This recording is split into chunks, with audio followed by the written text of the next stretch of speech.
தன்வீபுர மாஹாத்மியம் என்றழைக்கப்படும் ஸ்ரீவில்லிபுத்தூர் மாஹாத்மியம். ஸ்ரீ சத்குரு கூறினார், முன்னொரு காலத்தில் காலநேமி என்ற ஒரு பெரிய அரக்கன் இருந்தான். அவன் தனது குடும்பத்துடன் இணைந்து பிராமண வன்முறையில் ஈடுபட்டான். கடுமையான துறவு செயல்களை செய்தபின் அவர் 4 முகம் கொண்ட அரக்கனை அடக்கினார். வரங்கள் பெற்ற அவர் மிகவும் புத்திசாலியாகவும் வரங்களை பற்றி பெருமையாகவும் நினைத்தார். அழியாதவர்களுடன் போரிட்டு அமராவதிக்குள் நுழைந்தார். பேய்களின் தலைவன் பரலோகத்தில் தன் ராஜ்யத்தை நிறுவினான்.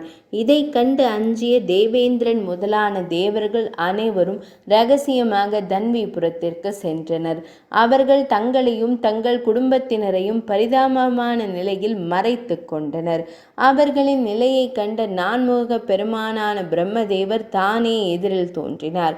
சென்று விஷ்ணுவின் பெருமைகளை விவரித்து அவர்களுக்கு ஆறுதல் கூறினார். பிரம்மதேவரின் வார்த்தைகளை கேட்டதும் அவர்கள் திருப்பார்கடலுக்கு சென்றனர்.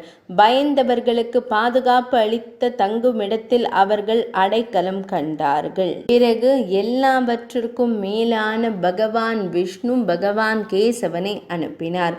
பேய்களை எதிர்த்து போரிட தன் பலத்தை கைவிட்டார்.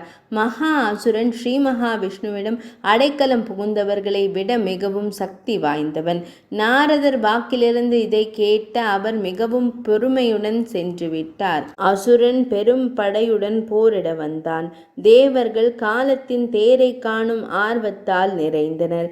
பிறகு தேவதைகள் கேசவ மூர்த்தியின் பலத்தை நம்பி போரிட்டனர். இன்னும் அசுரர்கள் பிறந்து எல்லா தேவர்களையும் போரில் தோற்கடித்தனர். ஒரு கதாயுதம், ஒரு தாமரை மற்றும் பல திருவாயுதங்கள் வைத்து ஒரு வாள் மற்றும் பல அம்புகளுடன் அனைத்து தேவர்களும் பெரும் போரில் கொல்லப்பட்டனர். வருணன் கயிற்றை விடுவித்தார். யமன் தன் தடியையும் ஆயுதத்தையும் எடுத்துக்கொண்டார். தேவேந்திரனும் தனது ஆயுதத்தை விடுவித்தார். அனைத்து தேவர்களும் தங்கள் ஆயுதங்களை எடுத்துக்கொண்டனர். பயந்தோடி போய் கேசவ பெருமாளிடம் தஞ்சம் புகுந்தனர். அந்த நேரத்தில் அனைத்திற்கும் மேலான பகவான் ஸ்ரீ மகாவிஷ்ணு வினதையின் மகனை ஏற்றினார். அதாவது கருட கொடியை ஏற்றினார். சக்கரத்தை கையில் எடுத்துக்கொண்டு போர்க்களம் சென்றார். தேவர்கள் முதலானவர்கள் ஸ்ரீ மகாவிஷ்ணுவை கண்டவுடன் மகிழ்ந்தனர். அவர்கள் ஆச்சரியத்தில் மூழ்கி வெற்றி உனக்கே வெற்றி என்று அவரை புகழ்ந்தனர். பகவான் கேசவர் ஒரு இலகுவான நாடகத்தில் சக்கரத்தை பரிசோதித்தார். காலநேமியால் கொல்லப்பட்ட அவன் உடனே ஒரு மரம் போல தரையில் விழுந்தான். அசுரர்கள் அனைவரும் சக்கரத்தால் கொல்லப்பட்டு தரையில் விழுந்தனர். பின்னர் பூமி சிவப்பு நிற நீரோடைகளால் சிவப்பு நிறமாக மாறியது. இப்படியாக அசுரர்களை வென்று தேவலோகத்தில் தேவர்களை குடியமர்த்தினார் பகவான். அனைத்து தேவர்களையும் கட்டுப்படுத்திய வாசுதேவன் மறைந்தார். அதுவே சார்ங்க வில்லாளியான பகவான் ஸ்ரீயப்பதியின் உயர்ந்த களம். இது தன்வீபுரா என்ற பெயரால் பிரசித்தி பெற்றது மற்றும் அனைத்து பாவங்களையும் அளிக்கிறது. இந்த பகுதியில் பெரிய ஆலமரம் இருந்தது. மார்க்கண்டேய முனிவர் இதன் நிழலில் பெரும் துறவரம் செய்தார். அவர் நீண்ட காலம் வாழ்ந்த யோகி மற்றும் பிரகத்துவத்தை அணிந்த சிறந்த முனிவர். 16வது வயதில் தினசரி துறவரத்தால் மரணத்தை வென்றார். அவர் பல கல்பங்களில் வாழ்ந்தார் மற்றும் ஸ்ரீ மகாவிஷ்ணுவின் தியானத்தில் அர்ப்பணிப்புடன் இருந்தார். ஒவ்வொரு கல்பத்திலும் ஸ்ரீஹரி அழிவின் நீரில் கிடப்பதை கண்டார். அவர் திருப்தி அடையவில்லை. மீண்டும் பகவான் ஸ்ரீ மகாவிஷ்ணுவை பார்க்க விரும்பினார்.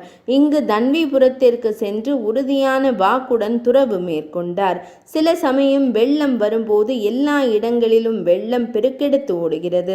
யோகேந்திரன் விஷ்ணு ஒரு ஆலமர இலை பையில் கிடப்பதை பார்த்தார். அவரது கண்கள் தாமரை இதழ்கள் போலவும் அவரது பிரகாசம் நீலமணி போலவும் இருந்தது. இது தேவேந்திரன் மற்றும் கடவுள்களால் வணங்கப்படுகிறது மற்றும் தேவேந்திரனுக்கு மிகவும் பிடித்ததாகும் இந்த நீலமணி. அவர் ஸ்ரீவத்சம் மற்றும் கௌஸ்துப ரத்தினங்களை அணிந்து அவற்றை பாதுகாக்க எப்போதும் தயாராக இருக்கிறார். ஸ்ரீதரர் பிரபஞ்சத்தின் அடிப்படை மற்றும் குழந்தை மிகவும் அழகாக இருக்கிறது. இறைவனின் கால் பெருவிரல் உயர்ந்த ஆனந்த தாமரையில் இருந்து குடிகொண்டிருந்தது. அவரை பார்த்ததும் அவர் கண்கள் அன்பினால் நிரம்பி வழிந்தது. யோகிகளின் அதிபதியான மார்க்கண்டேய முனிவர் இறைவனை போற்றினார். நெற்றியில் உள்ளங்கைகளை மடக்கி முகுந்தனின் தியானத்தில் ஆழ்ந்தார். மார்க்கண்டேயர் தெரிவித்தார், பிரபஞ்சத்தின் இருப்பிடமான கோவிந்தா, தாம் ஒருவனே 3 உலகங்களுக்கும் ஆணிவேர் என்பதை நான் அறிவேன். தம்மில் மட்டுமே அழிவின் போது பிரபஞ்சம் ஒன்றிணைக்கப்படுகிறது. தாமே ஈடன், தாமே கேசவா சேஷா என்று அழைக்கப்படுகிறீர். தாங்கள் வரும் பொழுது பொன் ஜொலிப்பது போல் தாங்கள் பல்வேறு பெயர்களிலும் வடிவங்களிலும் தோன்றுகின்றீர்கள். தொடக்கத்திலும் நடுவிலும் முடிவிலும் தாங்கள் பலவிதமானவராக தோன்றினாலும் ஒரே வகையாகத்தான் தோன்றுகிறீர்கள். இவ்வாறு உன்னதமான சத்தியமான தம்மிடம் அடைக்கலம் புகுந்து உலகம் முழுவதும் ஒளிர்கிறது. தாமின்றி இவ்வுலகம் பொய்யானது. தம்மிடம் இருந்தே உலகமும் உண்மையும் பிறக்கிறது. தாங்கள் மனதில் பகுத்தறிவற்றவர்கள் தங்களை காரணம் கூறுகிறார்கள். வேலை மற்றும் இந்த பிரபஞ்சத்தை வெறுமை என்று அழைக்கிறார்கள்.